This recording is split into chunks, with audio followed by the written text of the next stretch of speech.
Hello, hello. Uh, Welcome to my new video. It's been a while since I've reacted to the AI guy. I've been putting it off for a while, unfortunately, due to how long the video is. But yeah, here we are, and I hope you enjoy. Let's get going. All right, in our last session, I mentioned that all of you have now reached level 3, which brings some intriguing new possibilities. Oh, so they're gonna go multi-classing now. Interesting. Obviously, other than Chronicles, because wizards get their multi-class level, their subclass at level 2. They're not multi-classing they're getting their subclass. And options for your characters. I hope you've taken the time to consider the path you want to take at this level. So, let's take a few moments to discuss the choices each of you have made for your characters. I'm going to guess. Rar is taking... Most popular is the Bear Totem Barbarian because it never dies. So that's going to be my guess there. Elon Musk will either go Artillerist, or if they're using Tasha, Armor. Between one of those two. Because Armor just makes sense. What have you decided? Okay, then I guess I'll go first.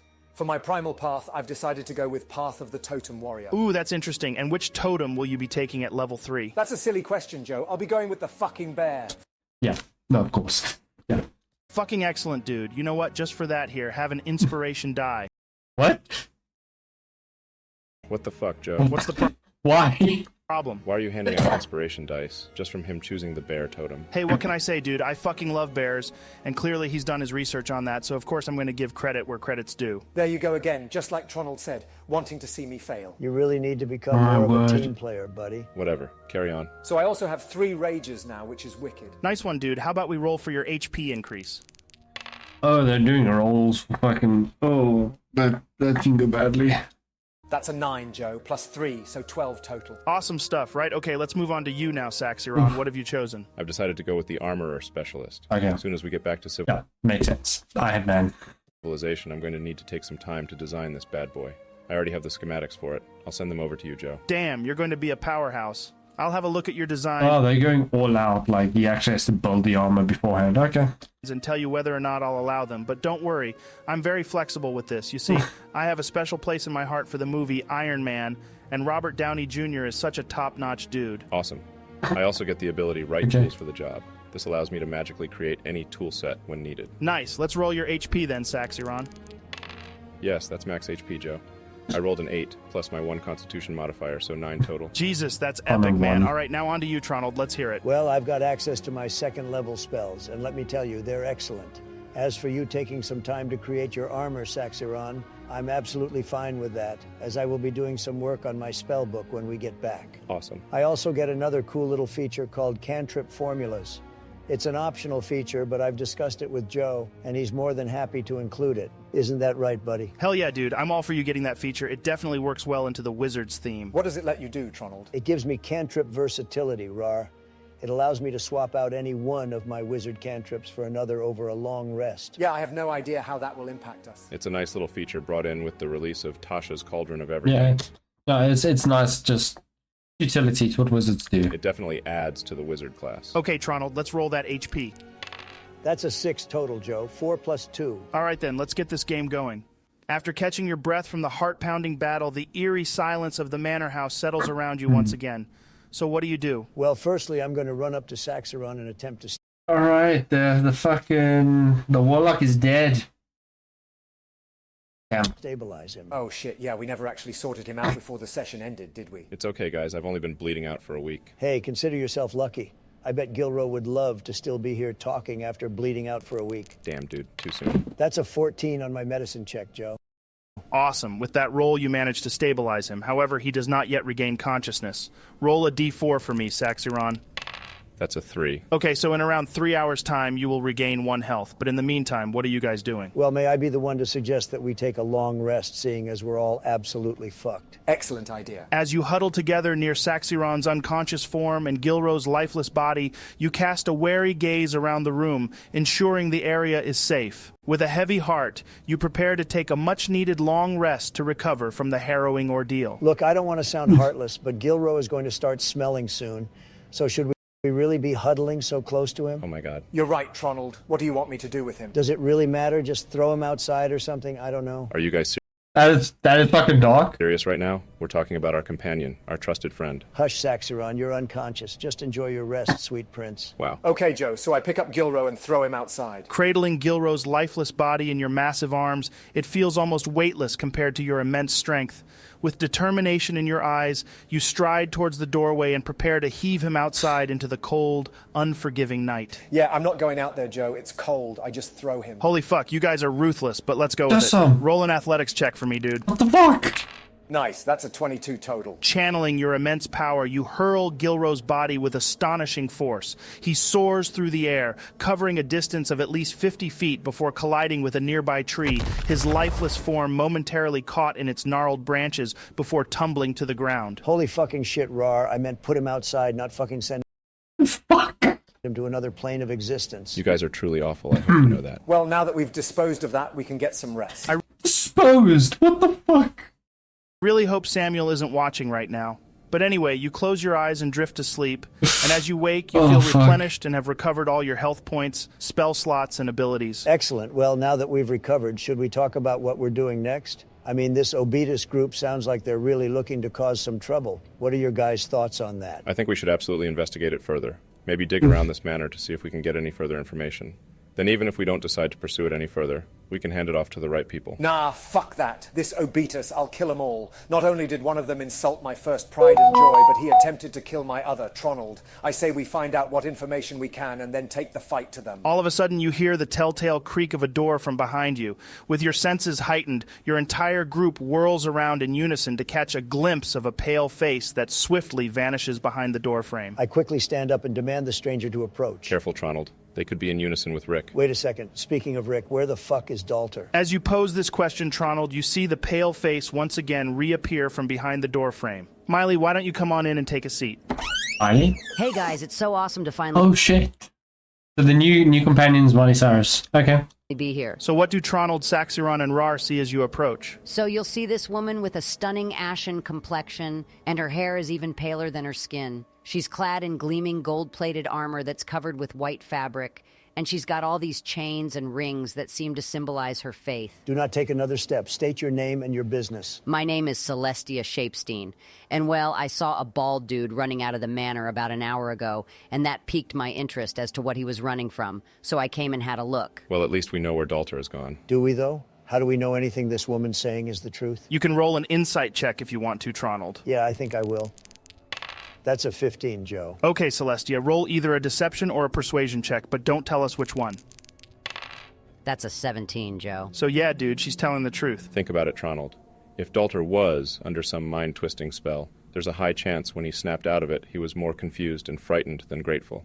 He likely had no real understanding of what ensued, so in his mind, he had nothing to be thankful for. Well, she seems trustworthy enough, so I trust her. Oh, guys, by the way, did you know there's some half-eaten drow crumpled up by the tree outside? Well, I don't know who would be eating him. It certainly wouldn't be my first choice of cuisine. Wow, that's what you took from her statement? Ah, so you guys know who that is? Yeah, it's just Gilro. Well, he's pretty fucking dead. I tried to heal him, but he's far beyond my skill set. Yeah, we know he's dead. That's why we got rid of him. Wow, well, aren't you guys just charming? You don't have to tell me about it. Fucking Do yourself a dog. favor and run. Run whilst you still can. Stop acting so high and mighty. What practicality would keeping a rotting body laying around inside bring, Saxiron? Look, I'm not arguing against the point. I'm simply Fucking saying the way bury he him. was executed was of poor taste. Exactly. We would have kept him around if I thought he would taste half decent. Fucking God. Jesus, Rar. Fucking You're hell. making us sound like animals. We was never going to eat him. I think I've been misreading the situation. Right, so what I'm picking up on is that Fucking- 4 dysfunctional people made their way into a creepy-ass manor. One of them died. One of them hates the remaining 2.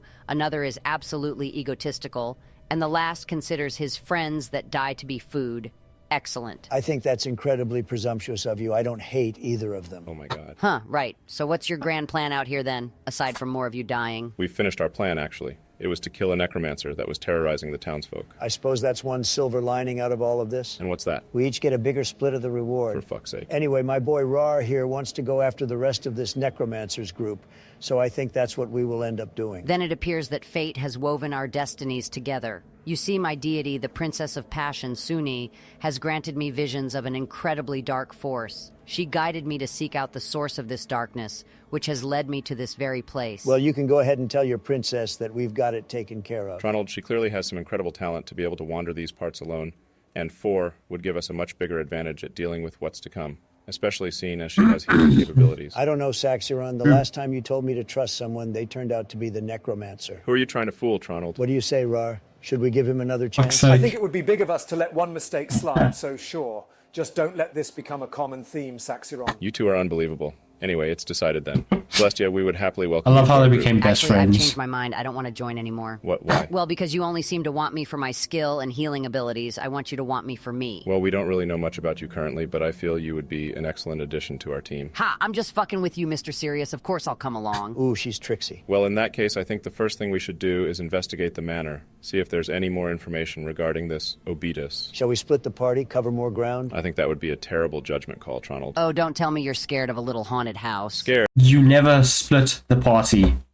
Ever. I've experienced it multiple times in D&D. You never split the party. Really isn't the issue here. It's more of a case if we run into a problem. Our chances of dealing with said problem are halved. Never tell me the odds. So to clarify, what are you guys doing? Are you sticking together or are you splitting up? We're sticking together, Joe. Fine. All right then, so where do you guys want to investigate first? I'm thinking the pantry. If it was me, I'd keep the important things there. You know, I seriously doubt that he will have any relevant information regarding his cult in his food storage unit. But if it makes you happy, then we will search there first. Venturing through the winding corridors of the manor, your party finally arrives at what appears to be an abandoned kitchen. Years of disuse have left it in a state of disrepair. As you continue your search, you eventually reach your intended destination, the neglected pantry. My gods, I didn't think I could despise him any more than I did, but boy was I wrong. So who's going to head the investigation? I'll take a lead on this, Joe. You guys cool with that? Sure, I'm cool with it. Let's see what you've got, Missy.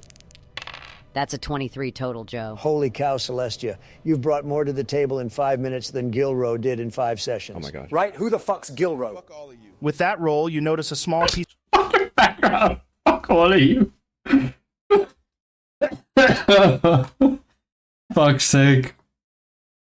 of stone protruding from beneath a dusty blanket. Curiously, you approach the concealed object and remove the covering, which reveals a statue portraying a hooded figure with one hand hidden beneath its cloak. The figure's identity eludes you, but an eerie aura seems to radiate from it, capturing your attention. Well, that's a nice statue, but it doesn't really tell us anything about their plans. Because you rolled a 23 Celestia, what I will say is that you notice a significantly less amount of dust around the statue's left eye, indicating that this area has been touched much more frequently compared to the rest of the statue. I prod the eye, Joe. Dude, you're not the one who noticed it. It was Celestia. Stop metagaming. Well, I'm sure she would have shared this information with the rest of us. Yeah, I tell them what I've spotted, but before Rar can prod the eye, I reach out and do it myself. Hey, it was me who suggested the pantry. How come you get to prod the eye? Well, it was me who fucking found the thing, so there would have been no eyes to prod if I hadn't perceived it. She raises an excellent point. Celestia, as you reach out your hand and touch the eye... Hold up, Joe. Now I move in and touch the eye. All right, then, fine. Rar, as you watch Celestia push the eye, you decide that pressing it once wasn't enough, so you reach your arm out... Hey, Joe, I push the eye again. Are you trying to take the piss out of me? Not really. I found it, so I want to be the last to touch it.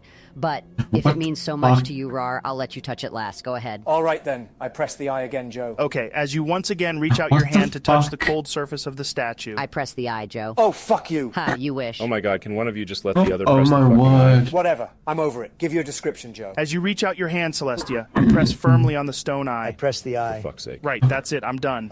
Don't be like that, Joe. I'm only fooling around. Fine. One of you reaches out your hand and touches the eye. You hear a click from it and a shift in a nearby room. If anyone touches that fucking eye again, I swear to God, I'll spawn a Tarrasque on your heads. Guys, the first rule of D&D is don't piss off the DM. I thought it was don't talk about D&D. Nah, dude, that's Fight Club. Wait, who are we fighting? Oh my god, they're multiplying. Joe, I head over to where we heard the click to investigate it further. Navigating over to the farthest reaches of the pantry, you observe a portion of the wall that has subtly moved out of place, unveiling that this section is, in fact, a concealed entrance. A soft breeze caresses your face as it drifts through the narrow opening. Interesting. I want to try and push the stone wall to open up the entrance. Sure thing, dude. Roll me an athletics check.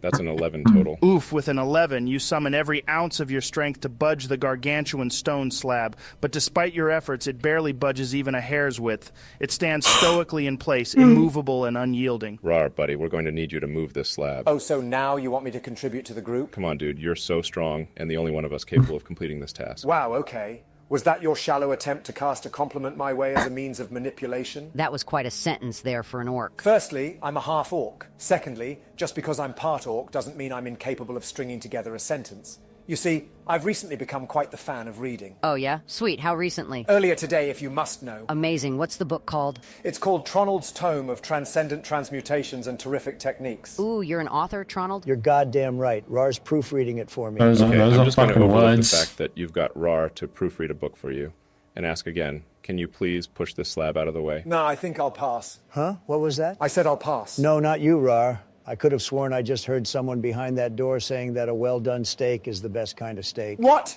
I fucking run at the door, Joe, attempting to smash it down. Okay, roll an athletics check for me, Rar.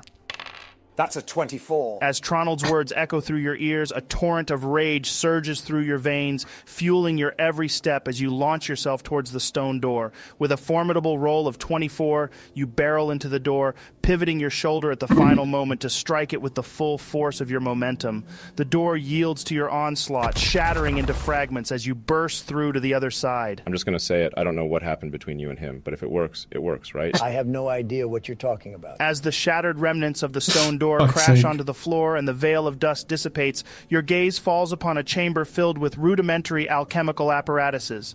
Despite the collection of equipment, nothing appears to be particularly extraordinary or noteworthy within the room. Like we're gonna take your word for it. I walk into the room and make an investigation check. I'll assist. That's a naughty 20, Joe. What the fuck's a naughty 20? It's when you make a roll and the modifier you've got for that stat equals 20. How long have you been playing for again? Celestia, it's actually called a dirty 20. Why can't it be naughty and dirty? Sorry, guys, I was looking for that guy Tronald told me about, but I can't find anyone.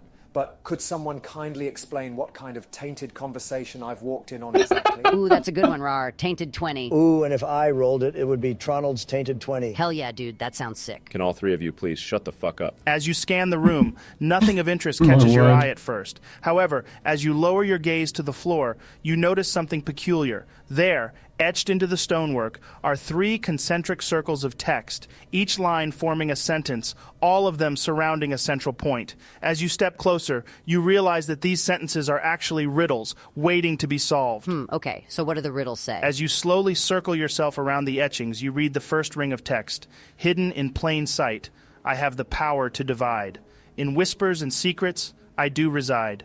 The one who desires me must be wise, for in the dark, I hide from prying eyes. Ooh, I know this one. I say shadow. As you utter the word shadow, nothing happens. Damn it. Celestia, it's not shadow. The answer is clearly knowledge. Saxiron, as soon as the word knowledge leaves your lips, the outer ring begins to emanate a dark purple aura. I knew that. Sure, Tronald. I begin reading the second riddle, Joe. Okay, the second riddle says, Fucking riddles. I am the catalyst for many a tale, driving men to act, seek, and unveil. In a search for me, some may lose their way, yet for others, I'm the reason they stay. Ah, this one's gold, right? As you start to utter the words Rar, Oh, wow. you hear a slight click from the other side of the room. Not only that, but the once radiant circle gradually loses its luminance. It appears that only the correct words of power can be spoken while standing within the circle. Any other utterance will cause it to deactivate. It's not gold, buddy. The correct terminology is wealth. I step into the circle, Joe. Same for thing. wealth. Tronald, as you cross the threshold and speak the word wealth, you hear another click emanating from the opposite side of the room. This time, however, it is notably louder. Guys, stop just shouting out random words. We need to be smart about this. I have a suspicion that if we get another one wrong, we're in for a nasty surprise. Yeah, that's a great point. Get out of the circle, Tronald, before you say something Okay, so both of them were wrong. Never mind. without thinking. All right, I'm out. Happy? So what do we think this one could be then? In a search for me, some may lose their way, yet for others, I'm the reason they stay. If I had to guess, I'd say ambition. What makes you think that? Personal ambitions can often be the cause of someone losing their path. Take Rick, for instance. His aspirations involved eliminating us, and I hate riddles like this because in an actual D&D game, if no one knows it, that's the end of the campaign, or at least that's the end of whatever mission you were busy with. You have to leave. So I don't like riddles like this in D&D games. essentially enslaving Dalter. which ultimately led to his own downfall. Well, unless anyone has any better ideas, I say go for it, Saxiron. Is everyone okay with that then? Yeah, sure, you seem to know what you're on about, plus you're the only one that's actually got one right so far. To be honest, I couldn't care less. Great. Okay then, Joe. I step into the circle and say, ambition. As you utter the word ambition, Saxiron, there is no discernible reaction. However, unlike the previous two incorrect responses, you don't hear any click this time. I can't believe I put my faith in you only for you to get it wrong. Dude, did you even listen to Joe's description? I don't believe I got it wrong. I think it's a case of we have to speak all the words of power in the correct order for it to activate. Yeah, okay, if you say so. Well, how about we figure out the final riddle, then we can put that theory to the test. Sounds good to me. What's the final riddle, Joe? As you read the inner ring, it says, I lack form and shape, but my presence is clear. When one loses me, it's me they fear. I am often exchanged, bartered, and sold, but never controlled. I remain untold. Ooh, I know this one. I step into the circle, Joe. Wait, talk it through with us first before you make a random guess. I proceed to say knowledge, ambition, and secrets. Oh, for fuck's sake. As Tronald speaks the final word, the rings of text simultaneously illuminate, casting a mysterious glow across the room. Oh. The floor starts to rumble beneath your Okay. feet, and the ground shifts and rotates. Tronald, you swiftly hop off the center to avoid being caught in the mechanism. With each rotation, the stone floor descends, transforming into an expansive spiral staircase that leads down into the unknown. You were saying? Understand that although your answer was correct, proceeding to speak your thoughts without consulting the rest of us was unwise. The outcome could have been much less favorable. Don't care. Didn't ask. I run down the stairway to try find this steak abuser, Joe. I think I'm losing my mind. Well, that's not good, buddy. You should really talk to someone about that. Right, yeah, okay. Is anyone following Rar? Yeah, I follow him. Sure, I make my way down the staircase as well. Whatever, man. As Rar takes the lead, What the fuck? descending the spiral staircase without caution, he is the first to set eyes on a vast decagonal-shaped chamber. At the front, an imposing metal door dominates the space, a curious glass orb embedded at its center. The room's walls contain 10 mirrors, each meticulously positioned to face the chamber's core. A single ethereal ray of sunlight pierces the stonework high above, casting an almost otherworldly glow upon a peculiar gem. As the light makes contact with the gemstone, it undergoes a transformation, shifting into a deep, mysterious purple hue. This enigmatic light then dances around the room, refracting and scattering as it bounces off each of the 10 mirrors. Honestly, Joe, as vivid as that description was, could you please just tell me if I can see anyone hiding down here? Sure? Roll a perception check. That's a 19 total. As you carefully and methodically navigate the chamber, searching for any hidden presence, you ultimately find no one. However, your attention is drawn to the mirrors themselves, each one bearing a unique symbol. The symbols on the mirrors are a labyrinth, an open tome, a crescent moon cradling a radiant star, an eye, a closed fist, a mighty storm, a withered hand, a broken chain, an hourglass, and a serpent consuming its own tail. Once I get down to the Yes, sir. bottom, the first thing I do is tell Rar that Tronald was fucking with him. There was no voice from behind the stone slab. Wow, you tricked me, Tronald. Such claims are baseless and untrue. Saxiron's merely propagating lies out of envy towards our profound bond. Well, that's just the biggest load of horse shit I've ever heard. I roll an insight check, Joe. One of them is lying to me, and I don't appreciate being lied to. Go for it, dude. I roll an insight check as well, Joe. Sure. That's an 11. I rolled an 18 total. Okay, so I need both Tronald and Saxiron to roll either a deception or a persuasion check, but remember, don't tell us which one you're rolling. That's a 16 total for me. For fuck's sake, that's a 7, Joe. As you gaze into the eyes of your comrades, Rar, it becomes apparent that the words spoken by Saxiron carry significantly less weight compared to Tronald's. I fucking knew you was lying to me, Saxiron. What? It's the same shit you tried to pull on me with the Who Trusted Rick incident. Oh, fuck this. Let me see them dice, Donald. I don't believe for a second you're just not making your rolls up. Go right ahead. Elon, that's a very serious accusation. If it were to be true, it would have dire consequences. It's most certainly not true, Joe. Check for yourself. Why are you questioning Donald? Elon's the one who's been persistently lying over the last few sessions. So it seems like you're telling the truth. See, now take back what you said. I'm sorry, Donald. I just got a bit heated, you know? Fear not, my friend, for Dungeons and Dragons is a passion that ignites a fire within us that is incomprehensible to those who do not participate. Damn, that's beautiful. Wait a second. Celestia, you rolled higher than both myself and Tronald, right? Why don't you tell Ra the truth? Unfortunately, that is information I would only be willing to share for the more than fair price of 50 gold. Wow, so it's like that, huh? The most fulfilled individuals are those who are able to turn the desires of others into opportunities for growth and prosperity. I'll give you this, Saxiron. You was right about bringing her along. She is an excellent addition to the team. Yeah, I'm not so sure. Anyway, let's figure out this next puzzle. Could you remind us what the 10 symbols are on the mirrors, Joe? Sure thing, dude. You all might want to make a note of stuff like this when I speak in the future. It saves me going over things too many times.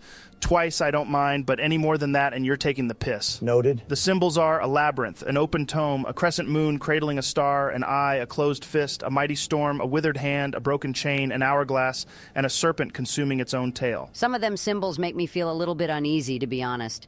Could I make an intelligence or religion check to see if they represent what we talked about, Joe? Yeah, sure thing, Celestia. Choose between either of them. Both checks will give you different knowledge on them depending on your role. Okay, sweet. I'll go with religion, seeing as I have proficiency in it. That's a 14. With a roll of 14, you find it difficult to unravel the specific meaning behind each of the symbols depicted on the mirrors. Nevertheless, you start to discern a pattern emerging among 6 of the 10 mirrors.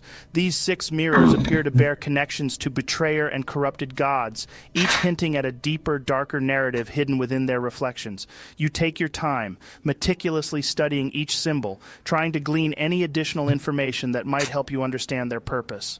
The remaining 4 mirrors display more generic symbols, seemingly unrelated to the theme which the other 6 embody. Well, that's fucking ominous. I have to agree with you there. I thought we were dealing with a madman and his deluded group, but I'm getting a bad feeling from all of this. So, to be more specific, Joe, can I work out which of the 6 betrayer or corrupted gods the symbols are representing? Roll either another religion check or a history check for me, Celestia. But if you roll a religion, the DC will be slightly higher. Whichever one you roll, I will assist with it. I think I'll do religion again, Joe.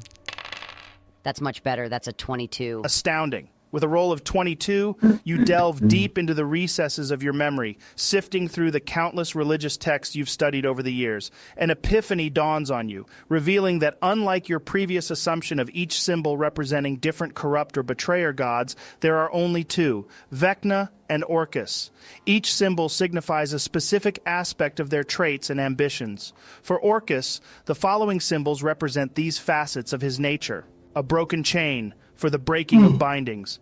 As the demon prince of undeath, Orcus is a relentless force seeking to break the chains that bind the dead to the afterlife, desiring to unleash an eternal reign of undeath upon the world. A serpent consuming its own tail. This represents the eternal cycle of power. This symbolizes Orcus's endless hunger for power and control, a never-ending cycle of acquisition and domination that has left a trail of death and destruction in its wake.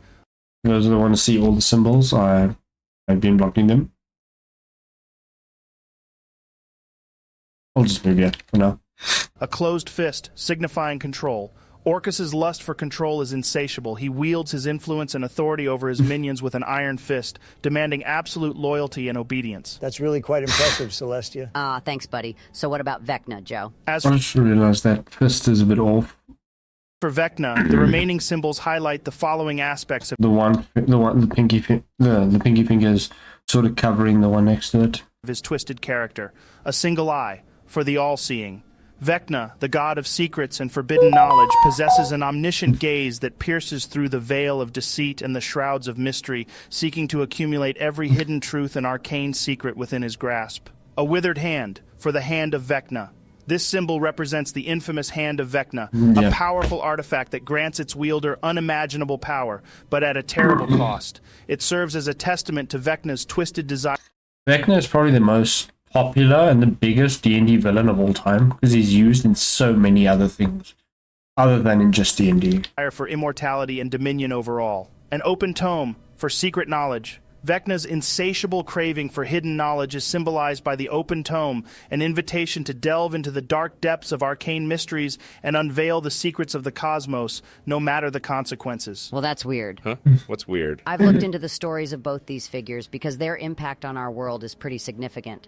They've left lasting marks, changing history in ways most people can't even imagine. But the thing is, their marks on the world seem to be separate from each other. I can't think of any time their paths have crossed or where their goals have aligned. Well, maybe it's because the texts you've been reading are all those official documents, you know, the ones that everyone talks about. But we might need to start thinking beyond those absolutes and look at some of those more abstract theories, I'm actually tired, the ones like, that aren't so well known. Are you aware of any such theories, Tronald? I mean, I've read my fair share of grand adventures and battles of the past. Maybe what we're looking for is in a folklore story, not an official text. Joe, can I roll a check for this? Sure, dude. You can roll either a straight intelligence or a history check. I'll assist you with that, Tronald. Well, I'm glad you did, buddy, because my first roll was a natural 2. That's a 19 history check, Joe. Ronald, you recall a fascinating and somewhat obscure theory that suggests... How does someone help you in a history check? Like, logically, you can't really...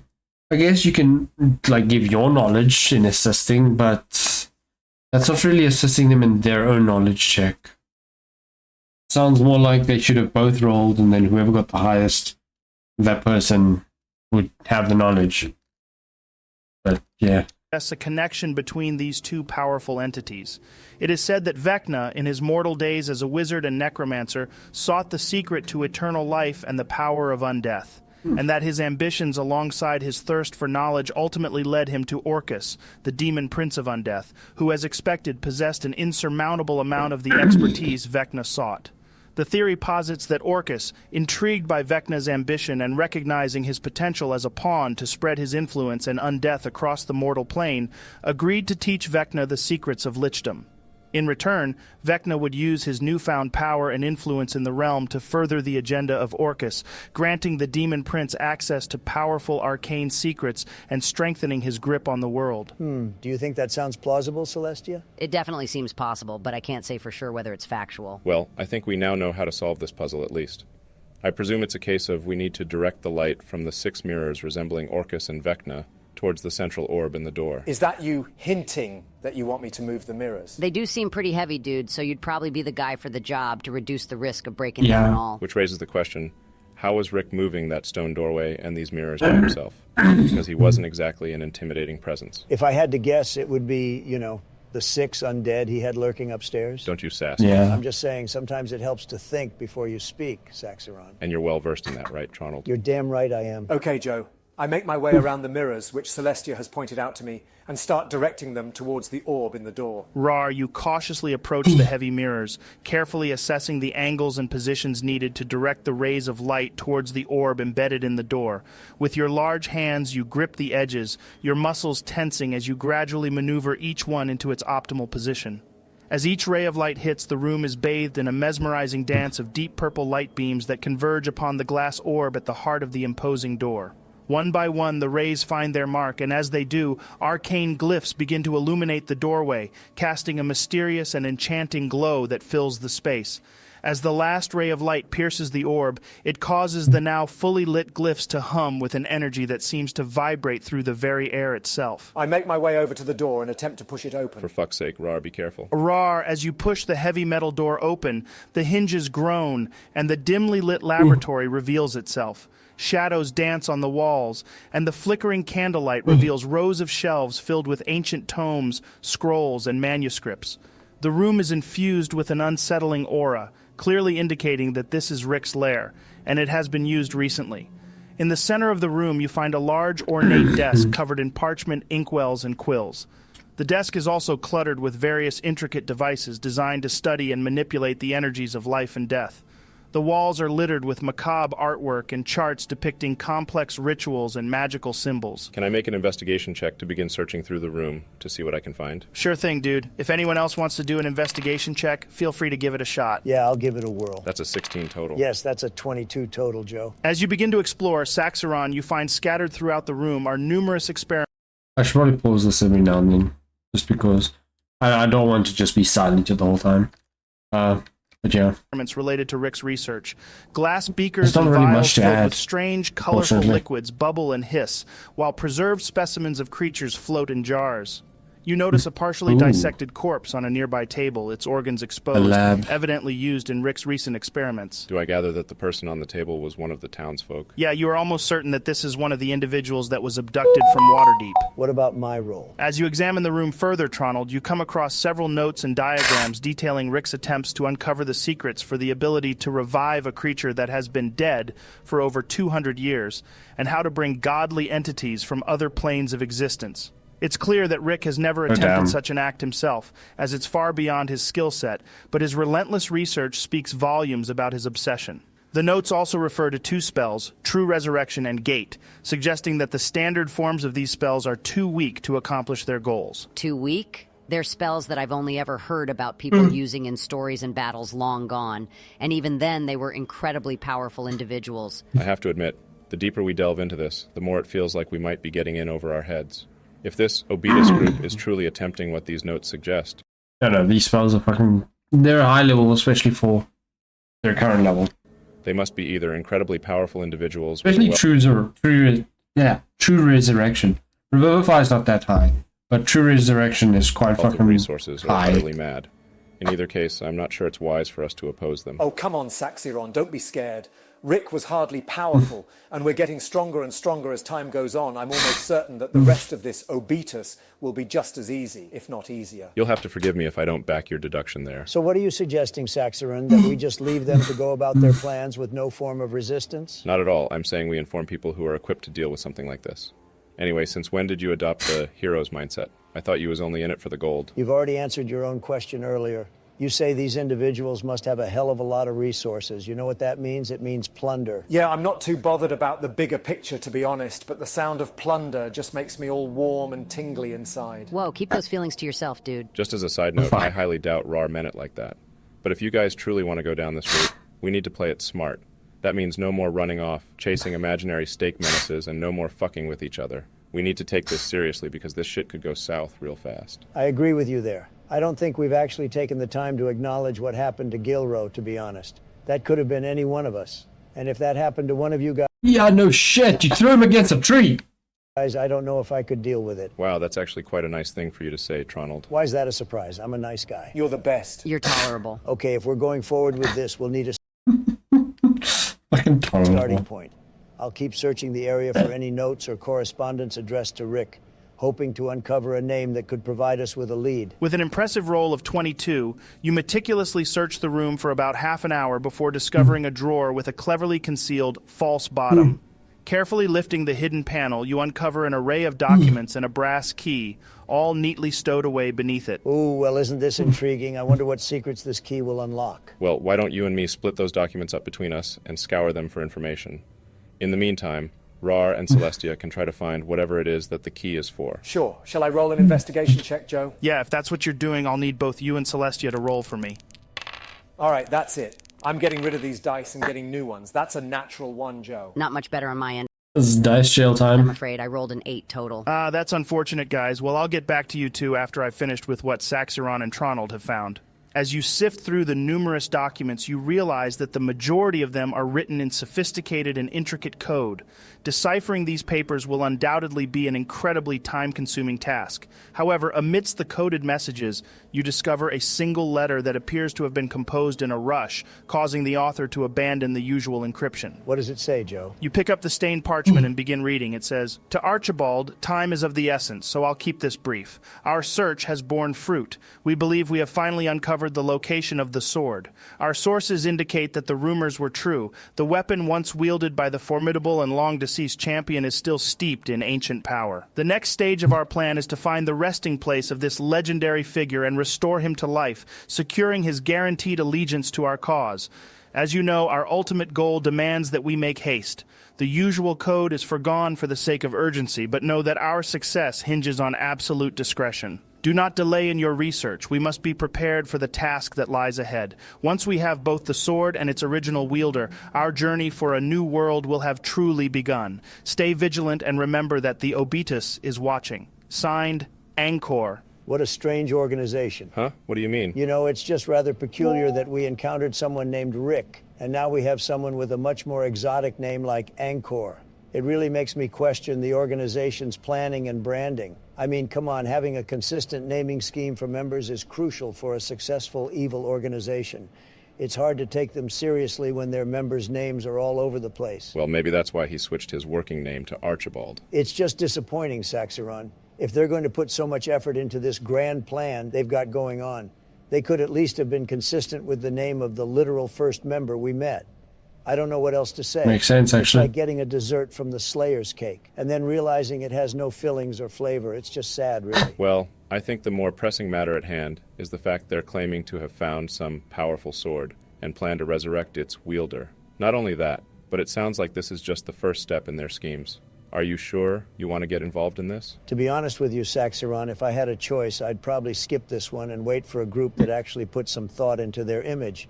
but good old Tronald isn't getting any younger, and I'm already feeling pretty involved in this, so we might as well see it through. How old are you exactly, Tronald? Old enough to know that it was once common decency not to ask someone how old they are. Uh-huh, right.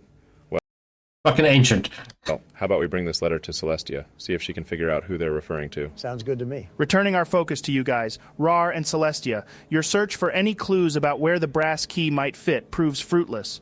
Despite your best efforts, the next hour is spent combing the area, but due to your incredibly low rolls, you yield no results. Well, we tried our best, buddy, but what can you do, huh? Nah, this is bullshit. After all we've been through, I thought we would at least get some fucking compensation for it. I'm not even talking about anything big. I'd have settled for a few gold pieces, or maybe some nice roast chicken. Yet lo and behold, I've spent all day in this stinking pit of a manor to be rewarded with nothing, unless you're classing Gilro's departure as a win. At this point, I guess I'll just take whatever small victories I can get. Hey, Celestia, could you take a look at this letter so much? see if it means anything to you? Sure thing, man. Hand it here and I'll have a gander. As you receive the letter from Saxiron, Celestia, you begin reading through the text in an attempt to discern what figure is being referred to. I'm going to need you to roll either a history check or a religion check with advantage. there we Well, go. that's a bit of a no-brainer. I'll go with the religion check with advantage. Makes sense. Awesome, that's a 25 total. Holy cow. What the fuck did you just call Yes, me? No, I wasn't calling you anything. It's an expression, you know. It's something. You're a holy cow. Okay, I'm sorry. That caught me that caught me off guard. And that was fucking hilarious. That was perfect. That was perfectly timed. Perfection. No. There we go. Perfection. Perfectly timed. Anyway. Thing you say in reaction to something which amazes you. Dude, you're way too fucking easy to hook. Has anyone ever told you that Oh, before? fuck. Very funny. Seriously, though, that's some next-level rolling. With a 25 total, you piece together that the individual they are attempting to resurrect could be none other than Cass himself. Cass, also Cass? known as Cass the Bloody-Handed, was once a mighty vampire and a close advisor to Vecna. He was a powerful warrior and wielded an I'm assuming Cass is actually the normal D&D lore. I'm not sure. I haven't actually gone through any of the books. I don't use the books to play games because I know the rules. So, and I have programs and apps to create characters. infamous sword named after himself, a weapon created by Vecna that ultimately led to his betrayal. Renowned for his ruthlessness and cunning, you are very much aware that Cass's resurrection would have dire consequences for the world in its entirety. This is just getting weirder and weirder. How so? Well, this Obetus seemed to have some devout worshipping going on for both Vecna and Orcus, yet Cass betrayed Vecna. There are theories, though, that suggest that Cass only carried out his betrayal due to the sword that poured corruption into his mind. So it could be a case of if he was revived, he would have a significant debt to pay and be even more of a loyal servant to Vecna than he ever was previously. Oh, fuck this. I'm going to go sit down Oh, over damn. there. So, basically what you're saying is that if this Koss felt like he had to make up for his Koss. actions before his death, then if he is revived, it wouldn't be a long shot to say he would be attempting everything in his power to bring back Vecna. Yep, that pretty much sums up my theory. Oh, Hold damn. on. Rar, what did you say you were going to do? I said I was going to go sit down over in the corner. I'm about as useful in this situation as a... Well, Bringing back Vecna is such an old, played-out thing, though. So many D&D campaigns revolve around Vecna or bringing him back or whatever. So many shows have done this. It does disappoint me a bit. I guess just as Gilro in general. It's a very basic Interesting. plot. Which corner seat do you take? Why does it matter? But if you must know, this one here. But I do like that, yes, there's a lot of jokes, but this isn't just a meme D&D game. Obviously, I mean, they've been going around for long enough, so I'm assuming the reason that they've done so well is because they actually do take themselves seriously. Intriguing. Rar, as you settle your powerful As much as seriously as they can, with Donald Trump in the party, Elon Musk, Gordon Ramsay, and apparently Mighty Cyrus. frame onto the chair, you can't help but I do notice wonder a who subtle dies next, shift in though. its height, accompanied by a faint click. It appears that the chair was sitting atop a hidden pressure plate. Without delay, A small pedestal Clearly they rises set it up smoothly from the early. floor, That- revealing a keyhole Okay, that seems to be people will waiting die. for the right key. Excellent work, Rar. Joe, I head over and insert the key into the hole and give it a twist. As you slide the brass key into the slot, it fits flawlessly. You cautiously turn it, and suddenly, an immense cracking sound reverberates throughout the chamber. The back walls start to shift and lower, revealing a vast, open chamber which was previously hidden from sight. Lining the walls are numerous large, humanoid-sized test tube pods, their purpose unknown but undeniably ominous. Dominating the center of the room is a massive black pit, at least 30 feet in diameter. Shall we make our way in then, guys? Just take it steady, Tronald. Remember what we could be potentially dealing with here. Oh, stop being a pussy. Why There's does my nothing hands left in keep this manor glitching? that could hurt us. There we go. I mean, you literally just tempted fate, but sure, let's go. As you make your way into the chamber, you make a conscious effort to stay clear of the black pit. The very sight of it begins to give you a sense of vertigo. Now you're just making me want to look down at Joe. Well, do you want to? I know I should say no, but yes, I really do. Oh, for fuck's sake. Tronald, as you cautiously approach the edge of Oh, the fuck. massive pit, a putrid stench assaults your senses. It's the unmistakable odor of rotting flesh, as if countless corpses have been carelessly cast into the pit and left to decompose. The heavy air around you seems to thicken with each step, as the overwhelming smell of decay and death lingers in the atmosphere. Do I see anything down there, Joe? Do you have dark vision? No, I'm a human, Joe, but Saxiron or Rar could have a look. Yeah, nah, fuck that. It smells like 1,000 Gilros over there. What about you, Saxiron? Not a chance in hell. I don't even know Fuck's why you're sake. still standing over there. Are you literally just begging for Joe to pull some bullshit? Damn, what's with you people? Celestia, what race even are you? You people, what race am I? Dude, you're sounding pretty sus right now. Don't worry, Celestia. He did the same thing to me when we first met. He called me big and green. Oh God, you're making me look real bad here, Rar. Fuck it, if none of you want to help, I'll just cast light. No. Absolutely do not cast your fucking light. Do you remember what happened the last time you pulled that shit? Oh, stop being such a killjoy, Saxiron. That situation was totally different to this one. For one, there's no fog here, and two, there's nothing in this room aside from us. I cast light, Joe. Fuck me. As you weave the incantation for the light spell, your staff emits its familiar warm radiance. At first, there seems to be no discernible effect on the pit itself.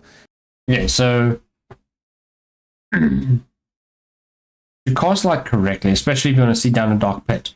You cast light on a stone or a rock or something that you can throw, and then you throw that. Whatever's down there will be alerted of your presence, obviously. We should just throw a rock at it.